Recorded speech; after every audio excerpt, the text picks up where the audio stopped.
and it should be about time. We'll start a little slowly as people come wandering in, but let's get started. So hi, everybody. Excited to have you in the professional development tonight. My name is Curry Sotner. We're doing this professional development series with the LA Department of Education.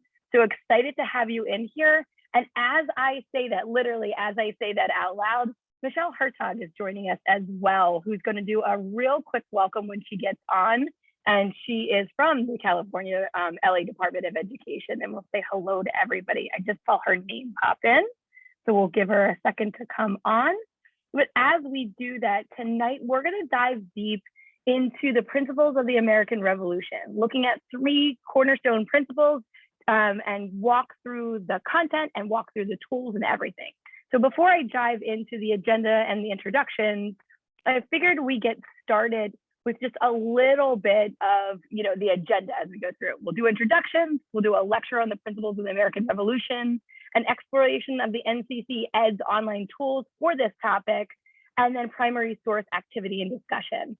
Teachers, as we go through, if you want to turn on your cameras, it's great. We love to see your faces, but we also know there's a lot going on. And if you don't want to have your cameras on, that's fine as well. Feel free to ask questions out loud and unmute yourself or in the chat. But there's also a bit.ly right there. So if you check out that bit.ly, it is going to bring you, and I'll drop it in the chat as well.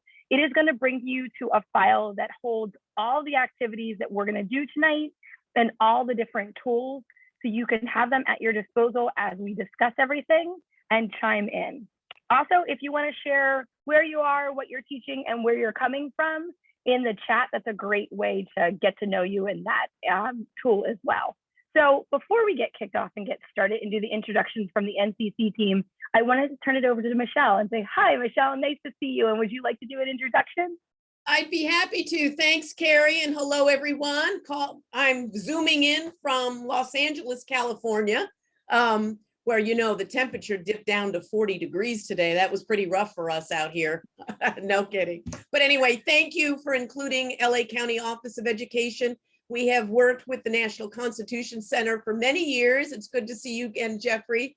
So thank you for hosting, for partnering. You guys are in for a real treat. This is a wonderful, wonderful resource, whether through Zoom or in person. And I know we're all excited to get there in person. So thanks so much for setting this up. And to all you teachers, you probably have like 2 days left before the big winter break. So hooray for you for tuning in and taking the time. Thank you. Good to see you again, Carrie. Thank you, Michelle. Awesome to see your face too. And you're right, we cannot wait till we're all in person again.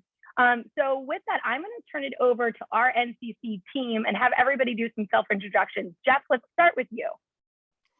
Thanks so much, Curry.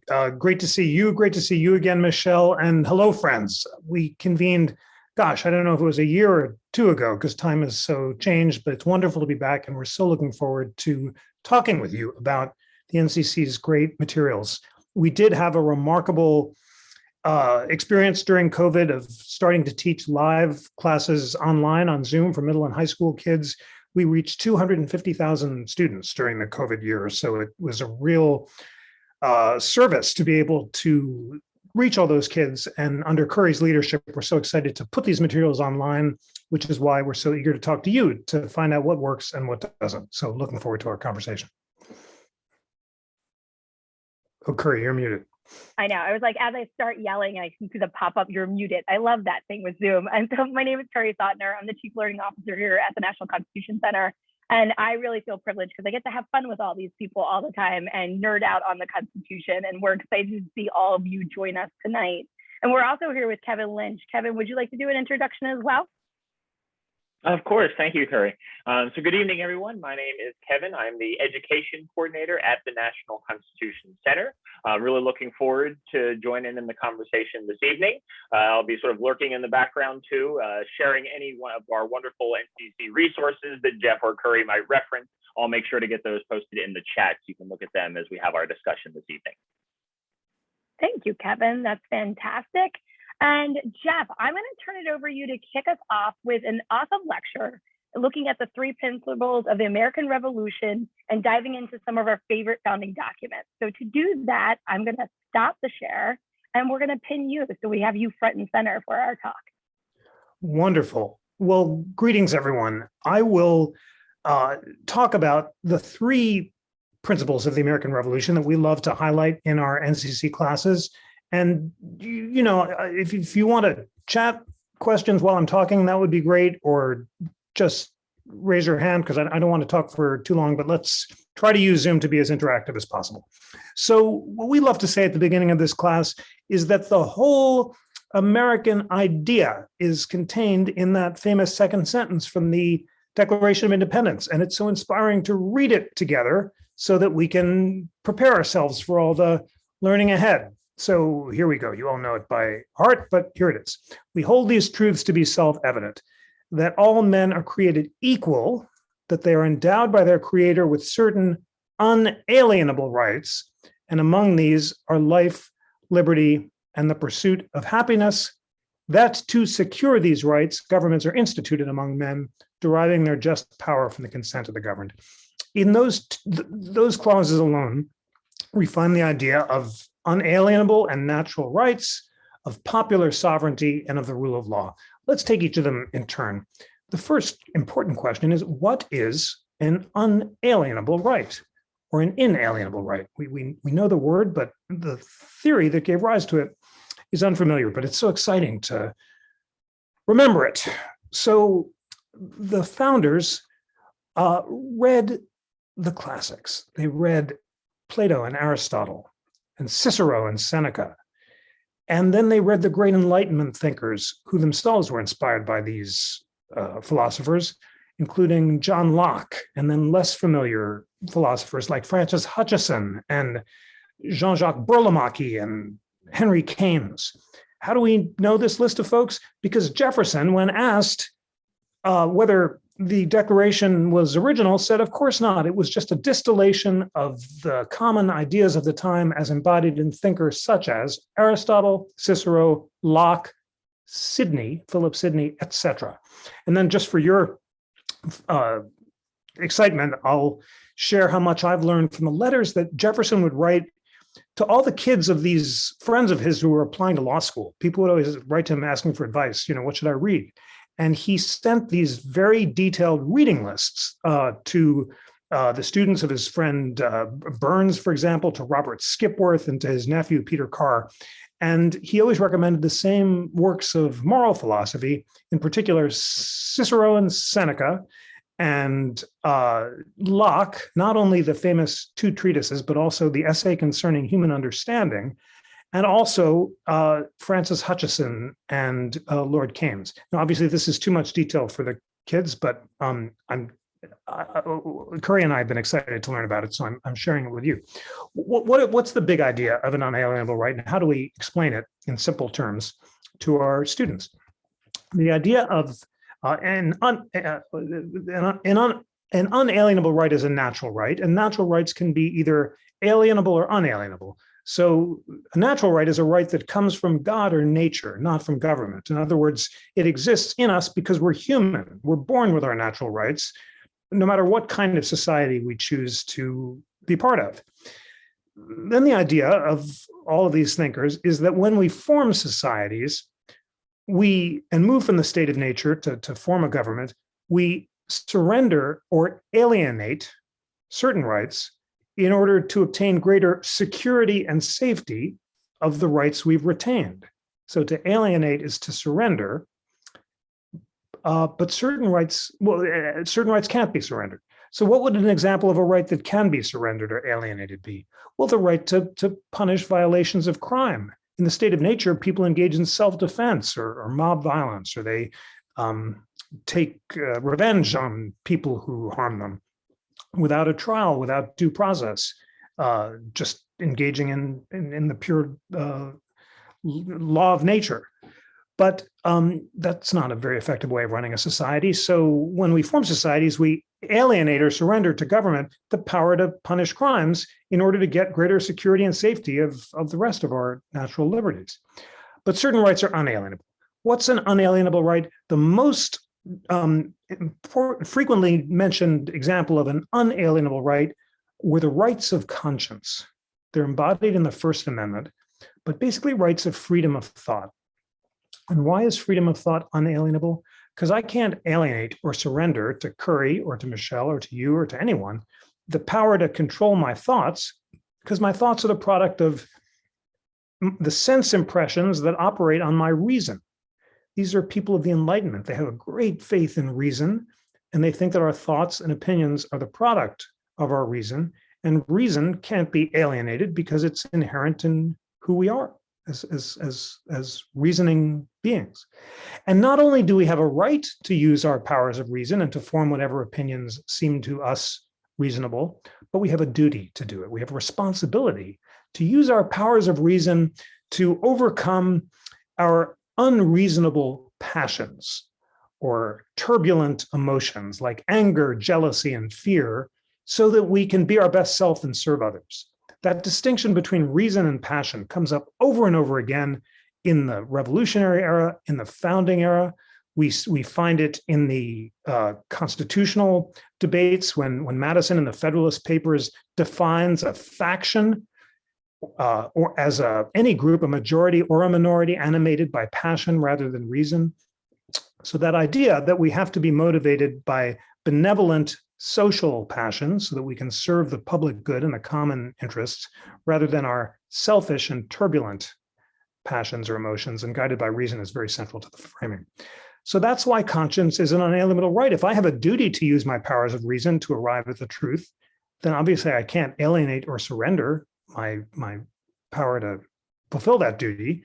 And moreover, even if I wanted to, I couldn't surrender it because reason is inherent in who I am as a sentient human being. And that's why James Madison, in his wonderful memorial and remonstrance about arguing against religious taxes, says that the opinions of men being the product of evidence presented to their minds cannot be controlled by other men. It's a wonderful defense of the centrality of freedom of thought and conscience. It allows for complete liberty of religious belief or non-belief, and it's why the framers were so opposed to dogma or sectarian preferences of any kind, and were so devoted to freedom of thought.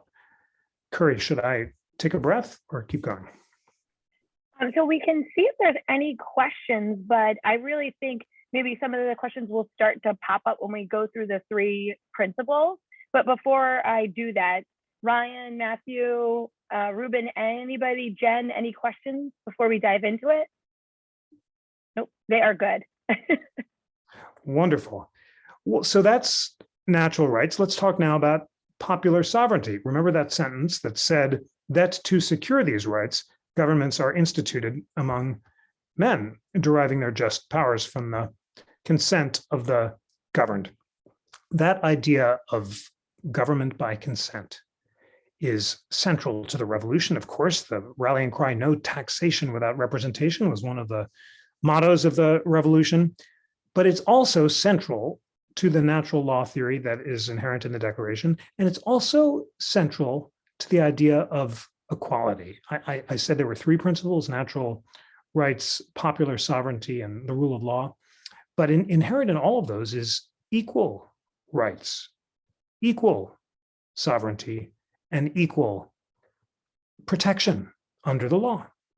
We had a wonderful program just today at noon about the historic meaning of equality from the Declaration of Independence to today with four great scholars, and all of them described in different ways how, for the natural law people, we're born in a state of nature with equal rights, equal powers of reason, and we must equally consent before we can be subject to any government. No one can be subject to law without his or her consent, in some sense, that you have to voluntarily choose to submit to the laws of a particular society.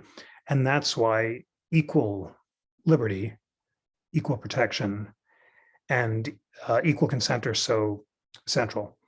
Now,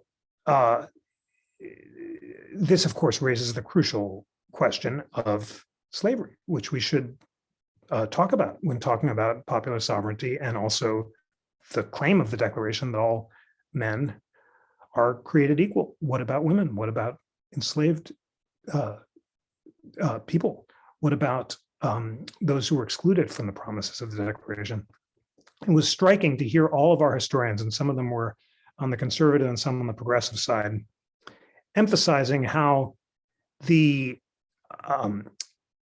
opponents of slavery, African Americans who were arguing for freedom, abolitionists, as well as women's suffrage advocates, all invoked the promise of the Declaration and said, "Hey, framers, you're betraying the promise of the Declaration." And what's so striking is that no framer of the Declaration denied it. Jefferson acknowledged that slavery was inconsistent with natural law theory. John Locke opposed slavery. James Wilson, all of them recognized that all human beings are endowed with these rights. These are promises of universal freedom. Now, they had different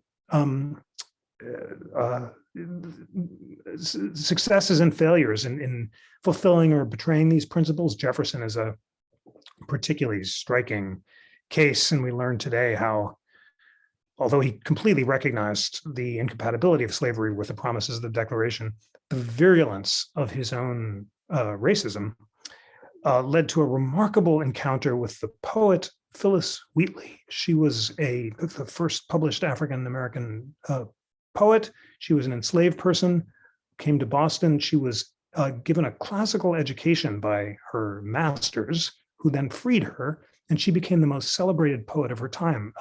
Professor Henry Louis Gates calls her the Oprah of her time, because she became an international celebrity because her poems about virtue and happiness and the classical ideals that she learned from reading the classics were so popular that she was an international sensation.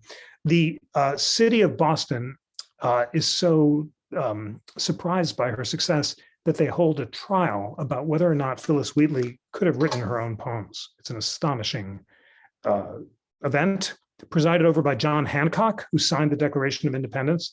After the trial, the Boston jurors decide, yes, she wrote her own poems. They examined her in classical learning, and she passed, of course, with flying colors, this great genius poet.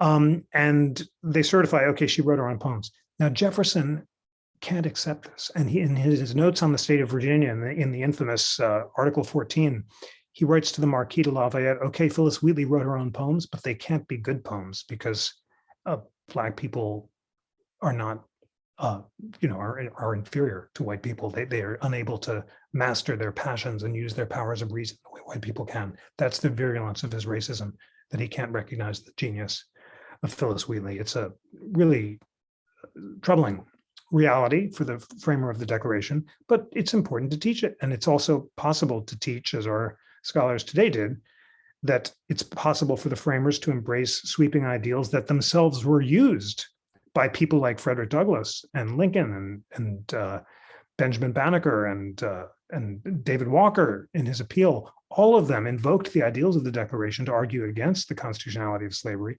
Indeed, Frederick Douglass, when he read Madison's notes, which were published in 1840, which said that the Constitution had meant to take no position on whether there could be property in men, decided that it was not a pro-slavery document as he'd thought previously, but instead a glorious liberty document, and that it was a libel on the framers to suggest that the Constitution was pro-slavery. And he called on America to live up to the ideals of the Declaration, and he believed that the post-Civil War amendments to the Constitution had the possibility of fulfilling the promise of the Declaration that had been thwarted. So that's an inspiring story for future classes, but all of it is contained within this discussion of equality and consent in the Declaration. Now, there's another crucial part of popular sovereignty, and that has to do with who is sovereign in America, who has the ultimate authority. And that's a question that was answered not by Thomas Jefferson, but by another great genius of the framing era, James Wilson. James Wilson is not so well known today. He was from Pennsylvania. He also has a riveting personal story that we like to tell, because a great way to teach history, of course, is through storytelling. James Wilson is the great intellectual of the period. He gives the first law lectures at the newly founded University of Pennsylvania, lectures on natural law, which themselves are path-breaking and distilling all of this wisdom. For a time, he's suspected of being a Tory sympathizer, of being pro-monarch, and a mob, an armed mob, attacks his house in Philadelphia, which is 3rd and Walnut Street. I've gone to visit, of course, I live nearby. And it's called Fort Wilson because he barricades himself inside with his wife and is almost killed by this angry mob, but eventually they get tired and drunk, fortunately, and go home. Despite this, he does not abandon his devotion to popular sovereignty, but in fact increases it. He writes an important piece called The Reflections on the Extent of Legislative Authority in Britain, which argues that the crown has no authority to tax without consent. And he says that the happiness of the people is the first foundation of government, citing Burlamaqui and Cicero. And most importantly, it's he who comes up with the idea that we, the people of the United States as a whole, have the sovereign power. In Britain, of course, the king had the sovereign power. The king was literally the sovereign and exercised it through parliament. So the king in parliament could do anything and couldn't be constrained even by higher law, according to Blackstone. The king could do no wrong. The king could do nothing unconstitutional with parliament's blessing because the king in parliament was sovereign. In in dictatorships, the tyrant was sovereign. In a mixed government, as in Athens, the consul and the Senate and the people together ruled. Wilson came up with the idea that not only did the people in America have the ultimate power, but the people of the United States as a whole, not the people of the individual states. Because after all, that was the great constitutional question of the transition from the Articles of Confederation to the Constitution. Who is sovereign, the states or the whole nation? And under the Articles, you needed unanimity. You couldn't achieve anything without all 13 colonies agreeing. You had to, you couldn't raise taxes. You couldn't provide for the common defense. As a result, there's inflation. Mobs attack the federal courthouses in Massachusetts in Shays' Rebellion because the debtors don't want to pay their creditors and can't because there's no money to pay the war debts. And that's why the Constitution is called to create a frame of government strong enough to achieve common defense and raise taxes and constrained enough to protect liberty.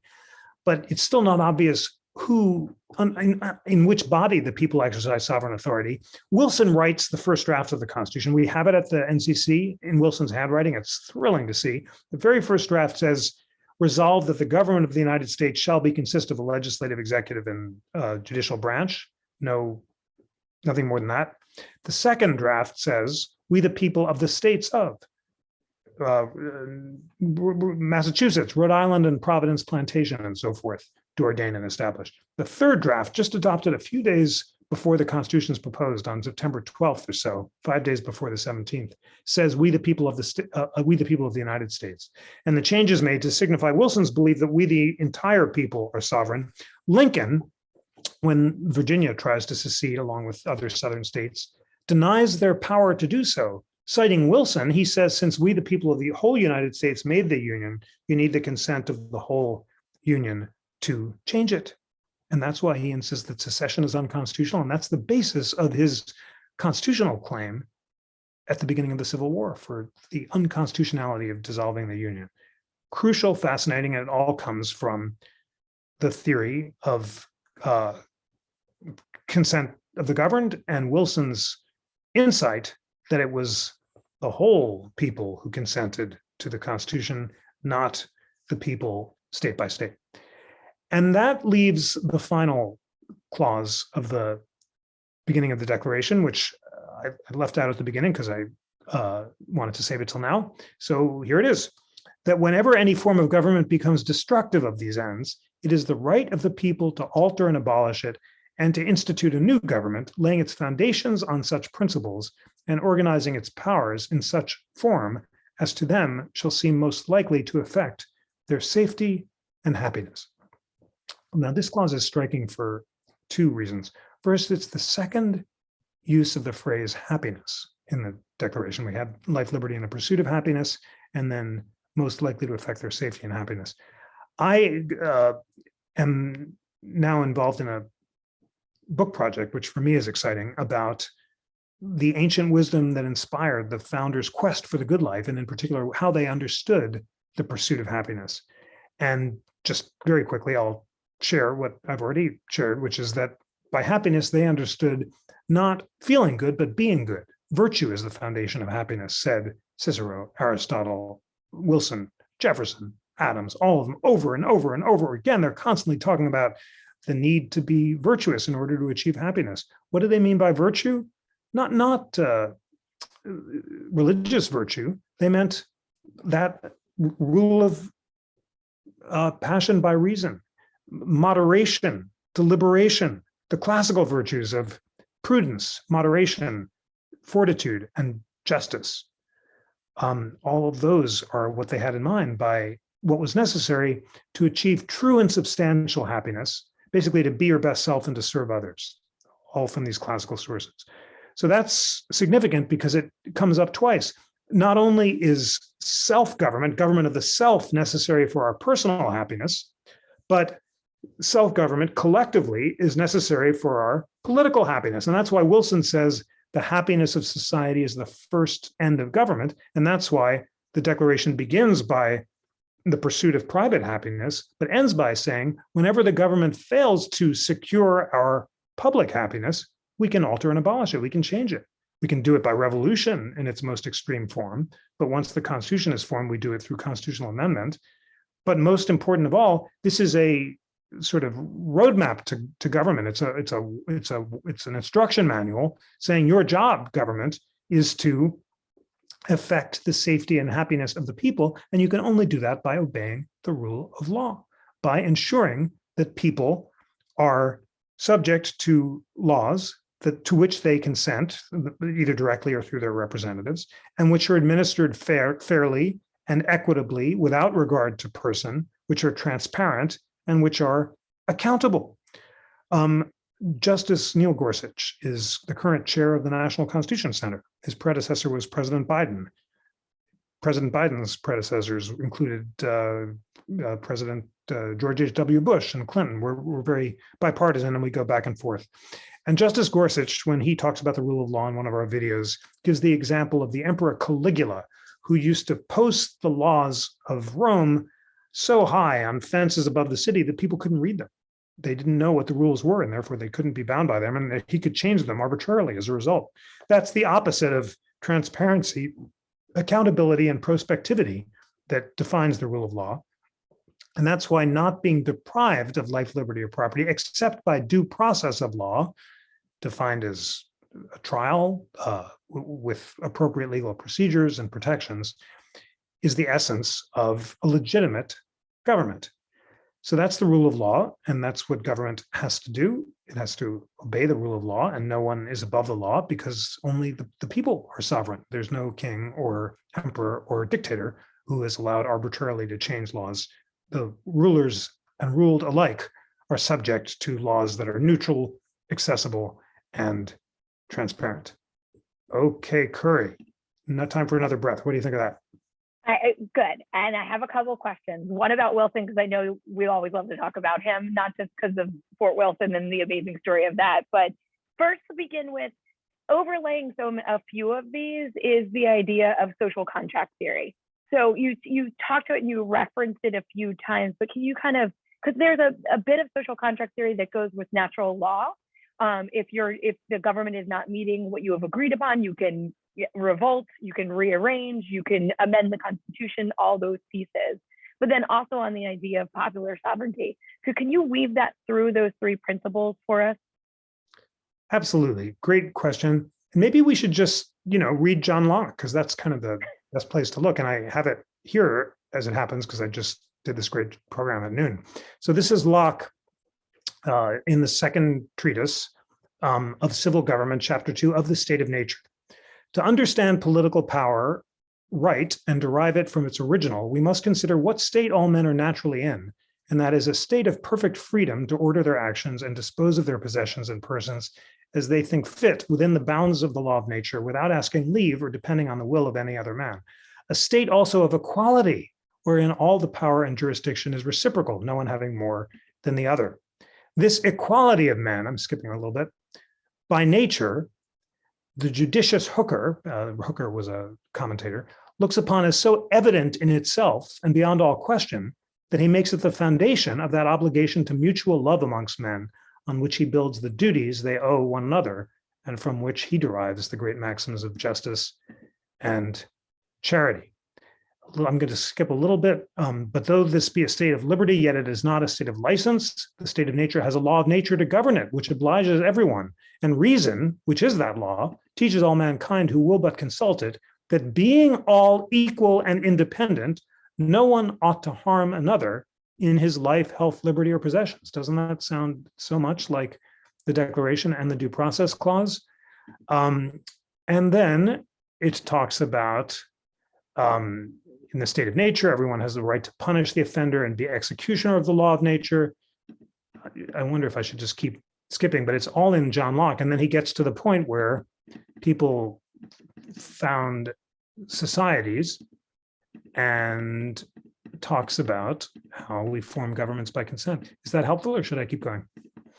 I think it's very helpful, and it understands this balance between, you know, society giving you what you agree upon, and it is a contract. It's a contract between your government and the people. And that brings me back to Wilson and Wilson's understanding and, you know, commitment to saying, like, we the people as a whole establish this government. And so Lincoln could bounce off of that and said, well, then we the people as a whole are the only ones that can dissolve the government.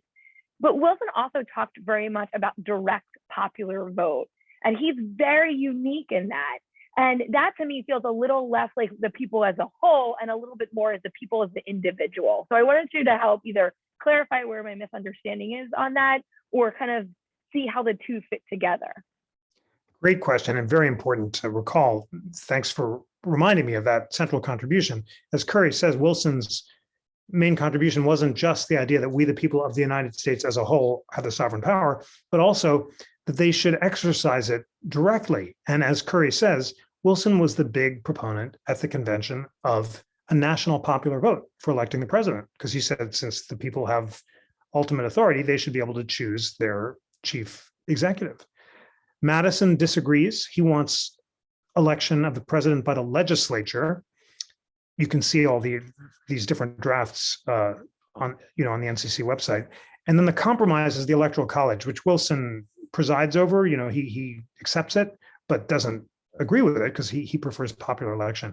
So his championing of national popular sovereignty is totally consistent with his advocacy of a national popular vote for president. The first question is, which subset of the people is sovereign? And Wilson says the whole United States, not the people of each state.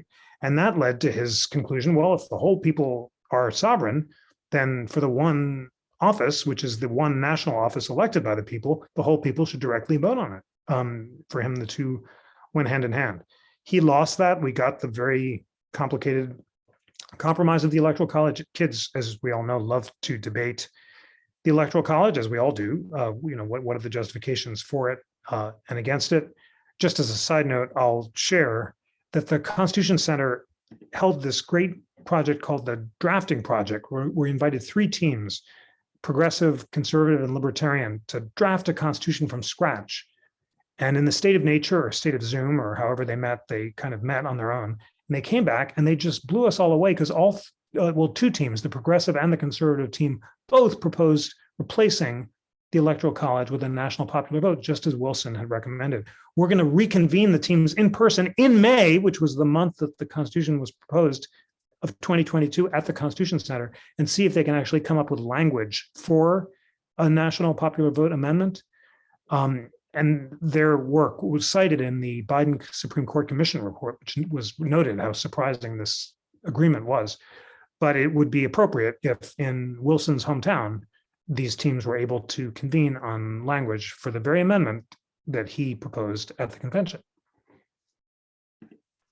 Thank you. That was awesome. And so one more question, and this goes back to, and we were talking about this, it feels like a little weird that we were talking about Jefferson and Phyllis Wheatley today in class as well at the same time. Oh, wow. You were talking about it on the town hall. We were talking about slavery in America, but one of the things that I think, you talked about Jefferson and Phyllis Wheatley, and then you look at Wilson, and it's a very different story around Wilson, and it's part of his Quaker religion and the pieces, but trying to figure out ways to emancipate his slaves without paying the taxes that were vested on him because of freeing his slaves.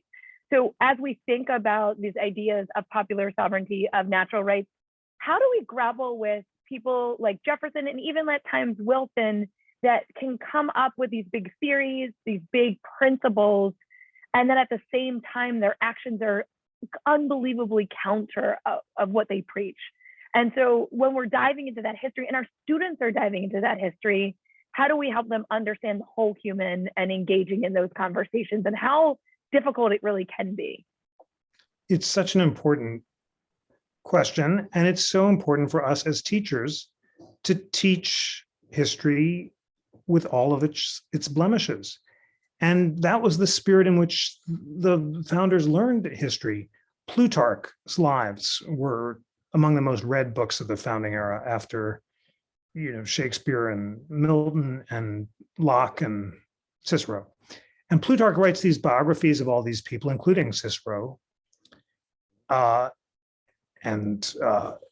He talks about the ways that they betray their own principles. They're very, inspiring ideals in many ways.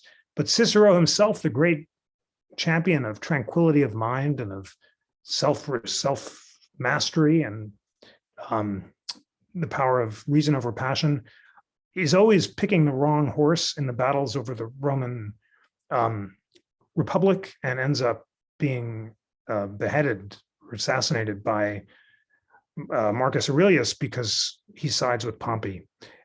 And he loses his temper all the time, and he has vanity, even though he denounces it. And the founders do that too. You can go founder by founder and talk and see the ways that they're struggling to maintain these high ideals themselves. John Adams is always beating himself up for vanity and ambition because he knows that that's not consistent with the classical views. So there's a different story for every founder. Some were less hypocritical than others. Benjamin Franklin, whose family did have enslaved people at the beginning when he was young, came at the end of his life to propose abolitionism to the legislature. He came to see slavery as an offense against natural law. Wilson, as you say, was better than Jefferson, but Wilson, in addition to trying to tie himself with knots to not pay taxes on his enslaved people, has an amazing ending of his personal story. He's on the Supreme Court. He's a wild land speculator, and he gets so much in debt that he actually is running from his creditors, and he's put in jail while he's on the Supreme Court for debt. And then he gets out and he dies in a boarding house in North Carolina while he's on the lam from his creditors. It's a tragic ending for this great genius, but he was flawed. And Jefferson is a very complicated case because he completely knew how inconsistent his conduct was with natural law. He says, I tremble for my country when I reflect that God is just, but he wasn't able to free himself of his own dependence on the labor of enslaved people, partly because he himself was also terribly in debt and also died in debt because of his extravagance. So it's important to tell the story. These are flawed human beings. They're not paragons of virtue in every respect, but they're also not wicked to the core either. All of them were self-conscious about the ways in which their own conduct clashed with their ideals. And what we need ultimately to emphasize after telling the story in all of its difficulty is that the ideals themselves provided the shining inspiration for the ultimate eradication of slavery. And that's what all of our scholars today emphasized. It's why Douglass and Prince Hall and Benjamin Banneker all invoked the Declaration. It's why the women's suffrage advocates called their declaration a declaration of sentiments, invoking the Declaration of Independence, insisting that all men and women are created equal. And we can teach the ideals themselves had no tolerance for racism or sexism. These are universal promises of equality, of basic rights that inhere in all human beings by virtue of our humanity, and ultimately provided the engine for all of the advance of American constitutionalism, which led to what Justice Ruth Bader Ginsburg so movingly called a more embracive constitution, a constitution that embraced the left out people, not just grudgingly, but with open arms. So that's some of the way to teach it. And Curry, as you know, you teach it so powerfully. At the Constitution Center, our view is the more history we can teach, the better. We're not going to turn away from any of it. We'll teach all of it. And we just would like the opportunity to spend time with students so we can teach the full story. Awesome. I love it. Okay, now Ruben's question. Does a national popular vote open the door to Madison's fear in Federalist 10 of the tyranny of the majority? Great question. Such a great question. Madison's fear of faction can involve a majority or a minority animated by passion rather than reason. It's not a very self-defining definition of faction. Who's to say when a group is animated by passion rather than reason? And he goes on to say, devoted to self-interest rather than the public good. So the quintessential example of a Madisonian faction is the Shays Rebellion mob, an armed, violent group that's really worked up, that's really passionate, that's really emotional, that hasn't had time to deliberate. The opposite of a Madisonian mob is a constitutional convention, because there you have special representatives who are elected just for the purpose of deliberation, and they have time. They meet for weeks, and they can compromise, and they can hash things out, and they can reflect on complicated arguments, and ultimately reason rather than passion can prevail. So a national popular vote doesn't have to be, no, I don't think that's a Madisonian mob or faction, because presidential campaigns take some time, and they're also national campaigns. So you've got to spend some time getting your positions out there so that people get to know you and can think about whether they support you or the other side, and can make a deliberate rather than an impulsive choice. Brexit, arguably, would be an example of a Madisonian faction, because a fundamental constitutional change is not supposed to be made with a one-off referendum in the US. That's why we make constitutional amendments so hard. But a presidential election, in theory, shouldn't be ruled by faction. Now, of course, as you know, and your excellent question suggests, the rise of political parties makes things much more complicated. Madison never anticipated the rise of parties, and then ironically, he presides over the rise of the Democratic Republican Party in opposition to the Federalists. And once political parties are up and running, they arguably instantiate all the dangers of faction that we're seeing amplified by polarization in social media. So nowadays, you can argue, of course, that we can certainly say that the idea of a tweeting president would have been a Madisonian nightmare, because he was very afraid of presidents or candidates communicating directly with the people. It's just poignant to read today, but he imagines that enlightened journalists, who he calls the literati, will write complicated arguments like the Federalist Papers that'll be published in newspapers or in magazines. You know, the modern equivalent would be a group of Atlantic reporters who would allow the slow voice of reason to disperse across the land. And then people would read the full Federalist Papers and would deliberate and debate, and then would talk to their representatives, and their representatives would go back and deliberate with each other, and ultimately would achieve the common good. Now, even as I tell you this, you're probably laughing and thinking, wow, that certainly doesn't sound like the age of Facebook and Twitter. And it's obvious that the speed of communication, amplified by algorithmic radicalization and political polarization, has led arguably to Madison's nightmare. And there are a lot of really interesting questions to have with the kids about whether they think the founders' vision is too idealistic now that we have extreme polarization and extreme speed of communication, where fake news travels further and faster than real news, and people can go down YouTube rabbit holes and become radicalized in all sorts of ways.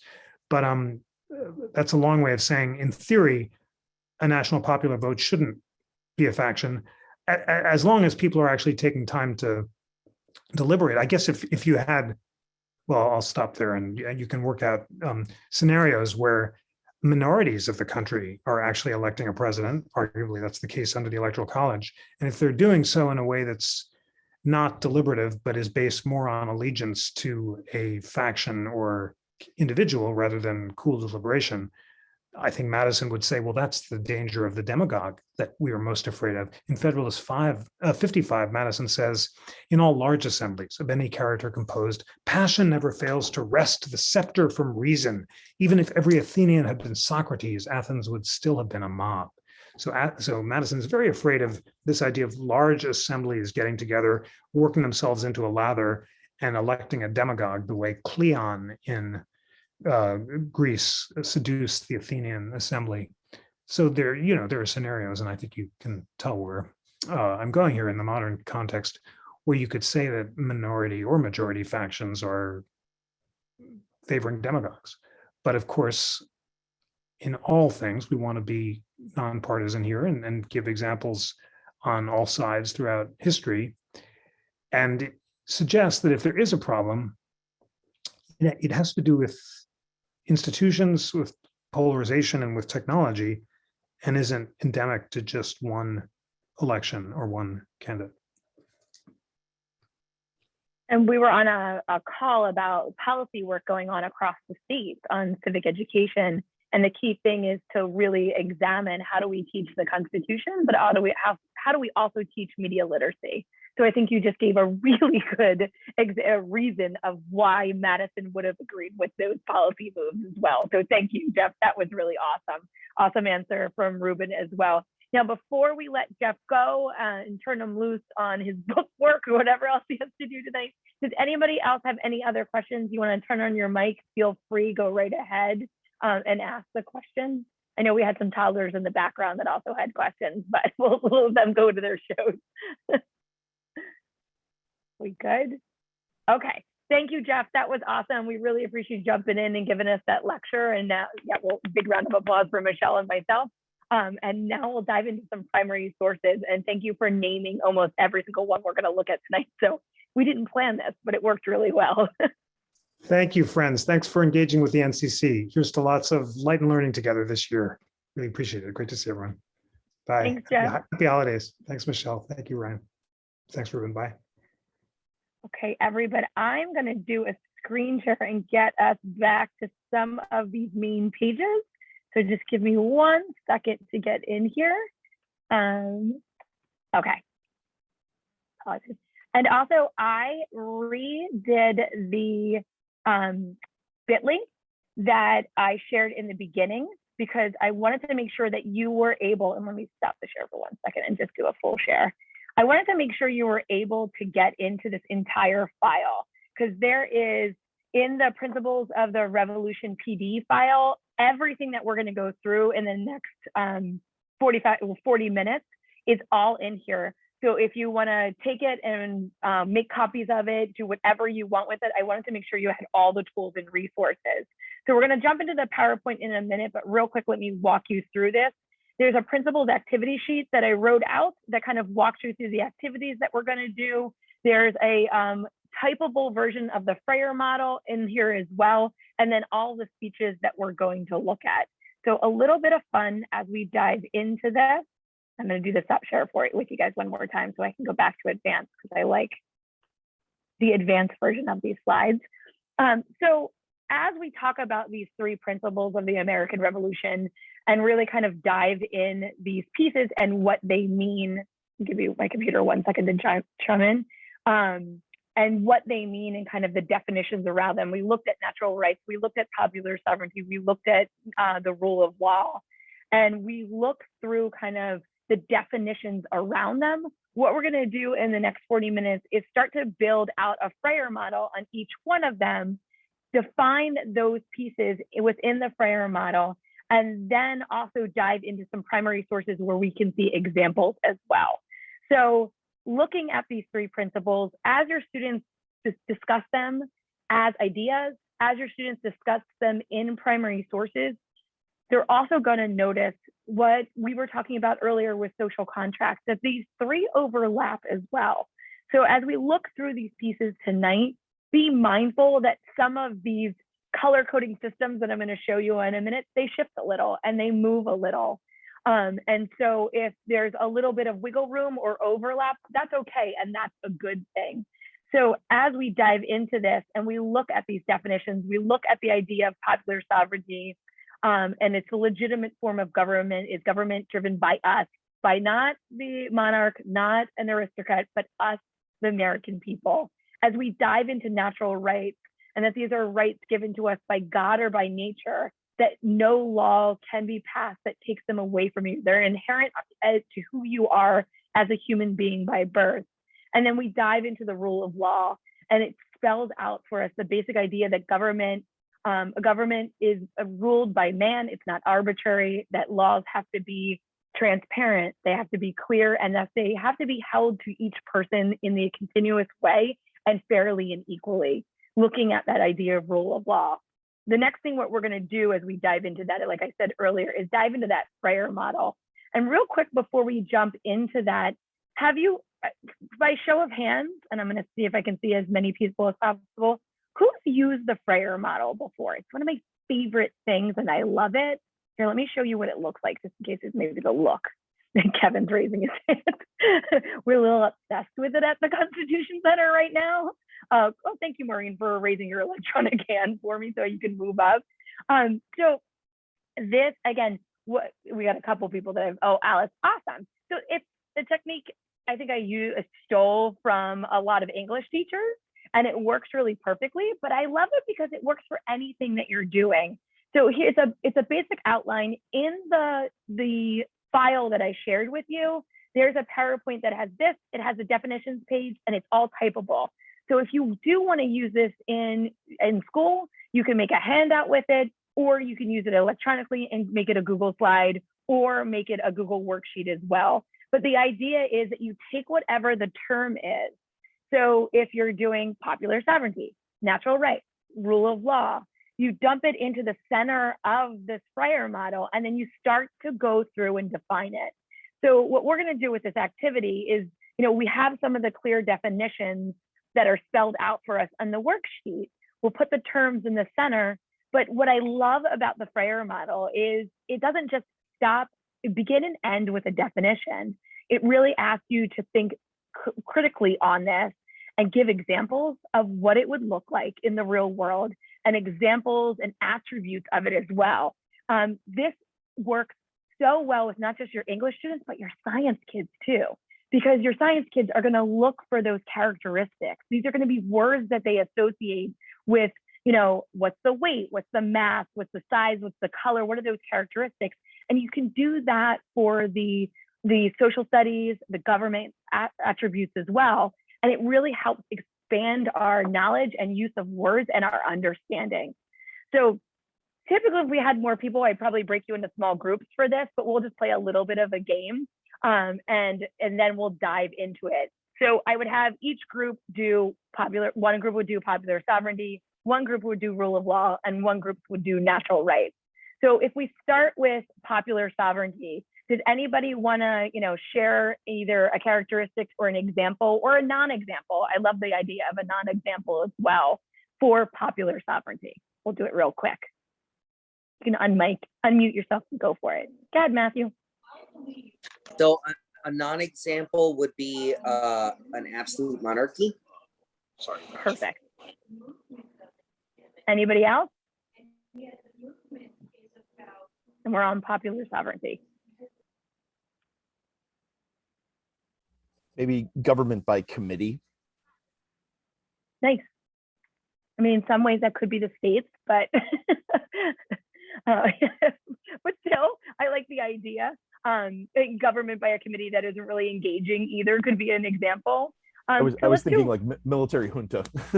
Oh, nice. I like that. See, that's a great example too. And that's when you're doing this with students, you have to be kind of specific, because when you do a generic thing, different things pop in the student's mind and then they'll go through. Elizabeth, do you want to join for popular sovereignty or rule of law? That's the next one we're going to jump into. Oh, I was just going to say for popular sovereignty, one of the characteristics, to me, I just think of representation. So I don't know if I'm playing properly, but you are. I was up in the upper right quadrant there. Yes, you can really jump into any areas of these. So what about rule of law, everybody? What would you do for an example of rule of law or non-example? And think what would work with your kids. So As a fun little side, we did this. We were teaching a class, Jeff and I and Tom at Penn this semester, and we did this with our Penn kids. Same activity we do with the middle schoolers and the high school kids at the center. The students go through the exhibits and they look for examples. The Penn students looked at primary sources. And I was laughing so hard because for examples and non-examples, they were getting extremely existential, and they're like Nixon, and they're like giving all these intense examples. But can anybody think of one that would work really well for middle schoolers? An example that you see almost every single day when you're going to work is a great example of the rule of law in action. And don't overthink it. How about speed limits? Nice, perfect, thank you. Speed limits, stop signs. Everybody knows what a stop sign means. Everybody knows what you're supposed to do there, and everybody can follow it. So all the Penn kids are like Nixon and listing all these things. I'm like, how about just a stop sign? That works really well too. Any other examples or non-examples for rule of law? And you can go existential. You guys are fine if you want to do that. Maybe work behavior or work protocols. Oh, I like that. So yeah, almost like HR policy too. Yeah, we all subconsciously follow a lot of that. Yeah, exactly. Or masking is an example of, you know, in like Philadelphia is, you know, very shut down and everybody's following it. It's clear. Its signs are up everywhere. It's really clear and direct. Very good. And our last one.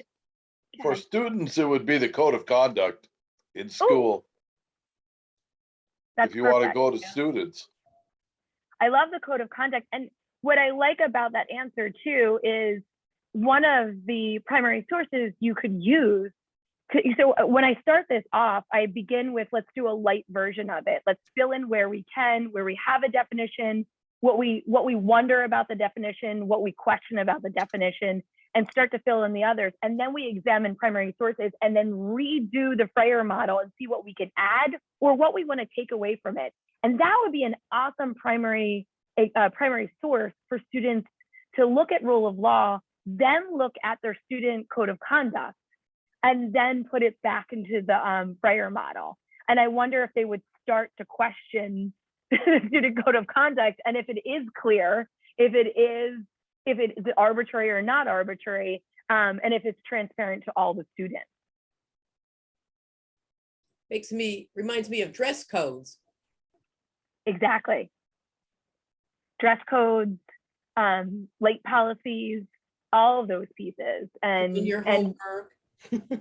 When we did this with a young high school group not too long ago, where they were looking at the code of conduct and they were questioning why the girls weren't allowed to wear tank tops, but the boys were allowed to wear sleeveless shirts, that it wasn't equal depending on gender in the code of conduct.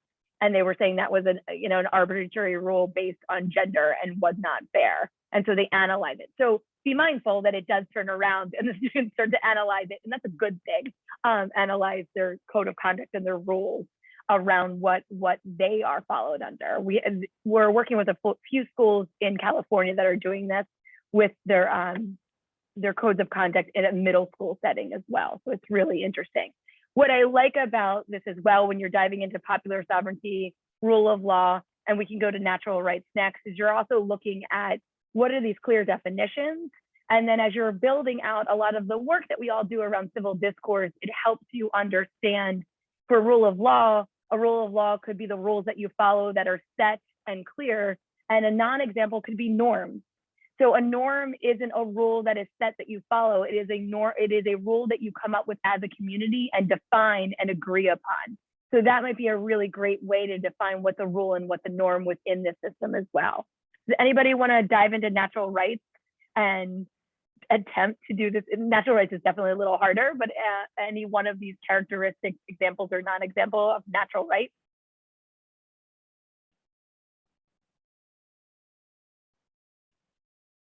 I might have just psyched it out and made it harder. Maybe an example for natural rights is like a successful lawsuit, like suing for property damages. Suing for property damages, got it. Yeah, and I like the idea around property. I think John Lockwood would be with you on that one too. Anything else on that?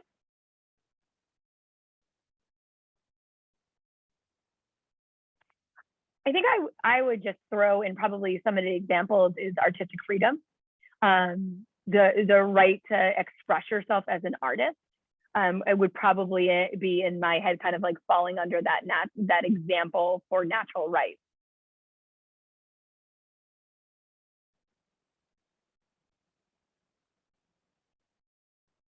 Well, to me, it speaks to kind of everyone being on common ground, kind of at a baseline. You know, it's not a caste system.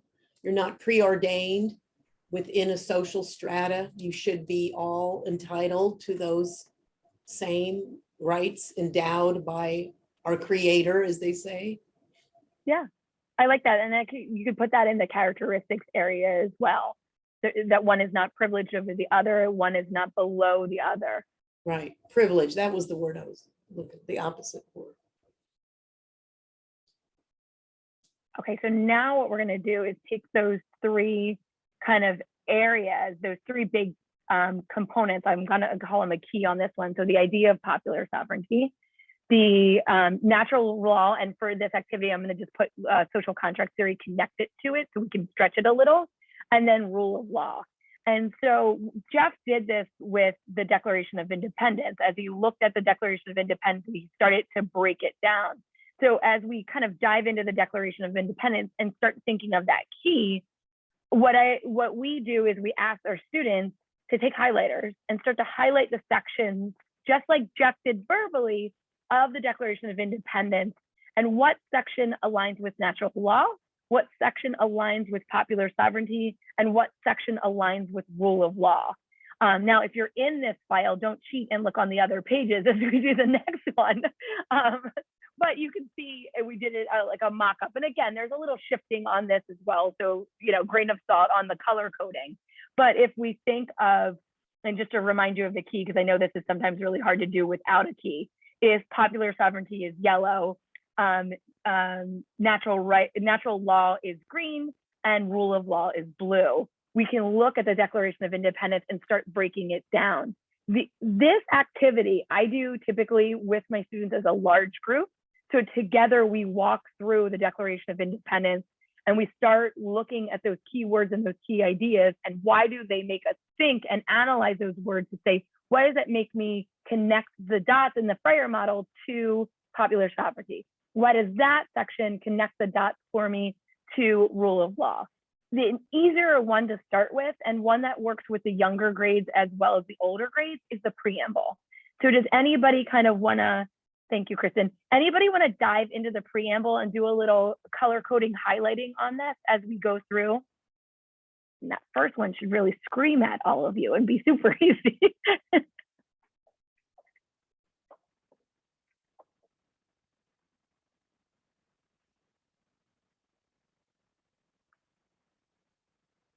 Anyone?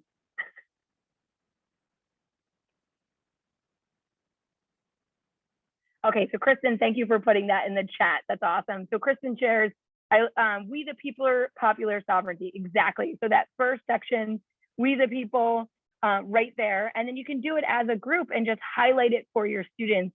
The reason why I was messing around with this earlier is that you can kind of go through and as of course it's not working for me right now because I'm on Google Slides, but as you go through and you're doing this with your students, and if you're on Zoom or you're doing it on PowerPoint, you're able to highlight, no, it does not want to work for me today, highlight things directly as you go through. So you can highlight them as you go through and the kids can look at them. So exactly, so that we the people, what we're doing is we're setting up a system to where we the people are coming together to form the United States. To do what? So think about how that is connected to social contract theory. So what's the contract between we the people? What are we signing a contract over to do what? And Nicole, I love that. Nicole added, establish justice is rule of law. Awesome. But look right here. So order to form a more perfect union, what would that fall under?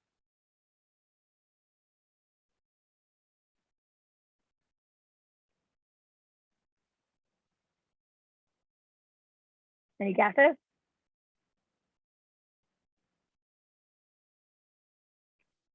actually, Curry, the whole rest of it is the social contract. Just sort of explains how we're going to do it.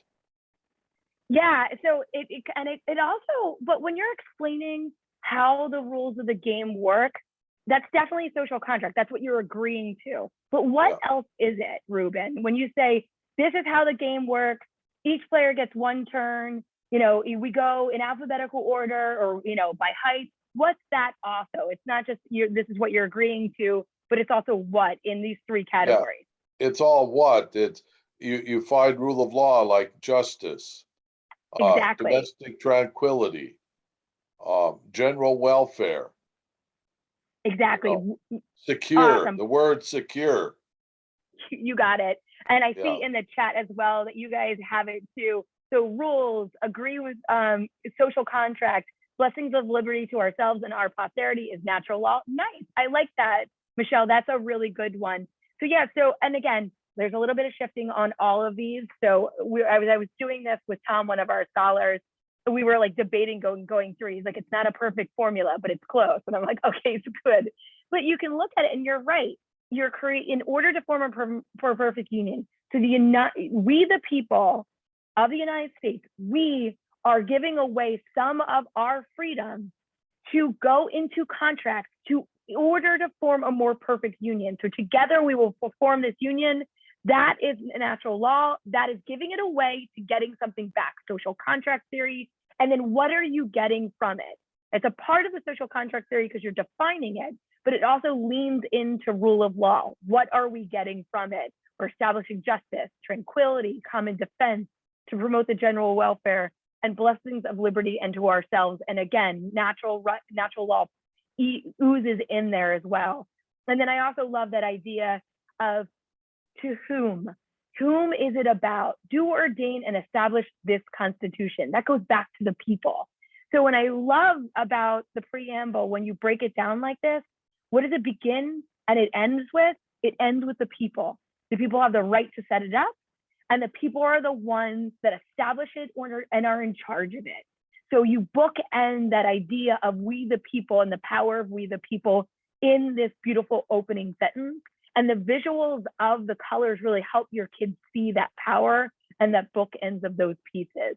So I love doing this with the preamble. It is really fun to do this with the Declaration of Independence and just spacing it out and giving your students lots of visual, like very large font, very simple to read font, and lots of white space. And that really does help with them to be able to see the words, comprehend the words, and pull from it. We've been trying to do a lot of work. You know, we work with difficult words all the time. We work with scholars all the time that use difficult words. And some of the work that we're doing is using UDL techniques and tactics of white space that help our kids understand the words in a way that pulls it into their brain, but also give them the ability to see the power of the words and how the theory and the words are coming together. So we love to kind of layer these teaching tools into it. Now, we've got about 15 minutes left.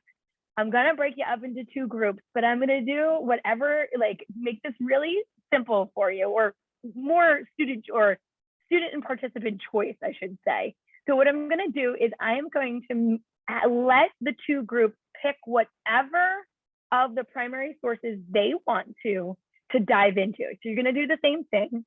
And you're gonna pick any one of the primary sources that are in the worksheet, that are in the file. So if you go to the principles activities sheet, you'll look through that sheet, and it's really kind of a simple version of what we've been walking through tonight. The definitions are in there, the color coding is in there. And then on page 2, at the bottom of page 2, it says, examine the following primary sources in breakout groups. So group 1 and group 2, pick whatever you want. I'm gonna share and make sure you have this file in the chat as well before you go into your breakout group, so you don't have to go searching for it. Some of the resources that we use can be pretty dense and difficult. So we try to cheat on a few of them and highlight a few things for you to focus on, because we know you have limited time and then you're probably really tired after a long day. But the Prince Hall's petition to the Massachusetts legislation, it's like I told Jeff to talk about that. I didn't, but that is one of the topics. Abraham Lincoln's speech, the Lyceum speech, that's another one. again, I didn't tell Jeff to say it, but he referenced David Walker earlier. I love the David Walker speech. That is in there as well. I think it's 1829. James Wilson's speech. I didn't tell Jeff to talk about James Wilson, but he's in here as well. And then always a fan favorite of mine is Plessy v. Ferguson. Ryan, you're not allowed to pick that one, okay? Too easy, too easy. So what Kevin's gonna do is break you up into 2 separate groups. You can pick any one you want. And again, just go through and highlight yellow, green, blue. And then, just like I would ask any students I've worked with to do this, just like, why? Why do you think this is calling to rule of law? Why do you think this part is calling to popular sovereignty? Just a hint, some of these documents, you will not find all 3. So don't go searching for where's Waldo and not be able to find him. He might not be in there. So don't bog yourself down by trying to find everything. Try to find 1 or 2 pieces and you're gold. And then we're just going to share back when we come back in about 10 minutes. Does that sound like a good game plan? Make sense to everybody? Thumbs up? Okay, good. I did a PD a couple days ago and I completely forgot to give instructions and I just put people in breakout rooms. So now I'm super paranoid. I forget to give instructions. Kevin, you know how to do breakout rooms way better than I do. So can you set everybody up into 2 groups? Okay, we're gonna try to do 2 rooms here. Should have the rooms, and I'm going to, I have it set where you should be able to just put yourself in either room 1 or room 2. I think word on the street is if you don't have the latest version of Zoom, it might not let you do that. If for some reason it doesn't let me know, and I can assign you to that room. But that being said, I'm going to go ahead and open the rooms now, and you should be able to pick either room 1 or room 2. Have fun. If there's a million of you in one room, jump to the other one.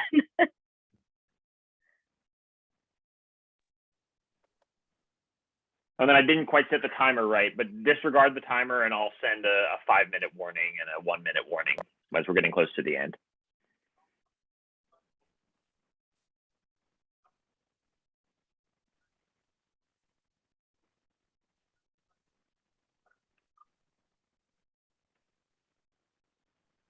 All right, I'm seeing a few people here. Let's see, Ruben, Michelle, Dola, Barry, can I assign you to any of the rooms? Did anyone not get the invite? I didn't get the invite. Yeah, I didn't either. Okay. So Michelle's like, I want to go. Oh, I didn't get the invite. Okay, so it looks like there's room 1 is a bit bigger now. So how about everyone who's here? I'll put you in room 2, and that way it looks like the rooms will be about even. Does that sound good? I would like room 3, please. Room 3. Yes. Check, please. See what we can do. I promise you don't have to overthink it. I'm so glad you're doing breakout rooms because I'm like sitting here like I could do it, but I probably would mess it up. Oh, no worries. I've had my share of adventures doing these too. All right, that should be everybody.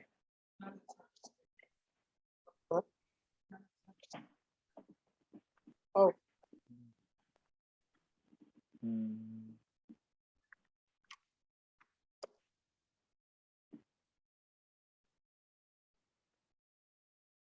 All right, Barry, you should have gotten an invite to join room 2, and Dola, you should have gotten an invite to join room 1.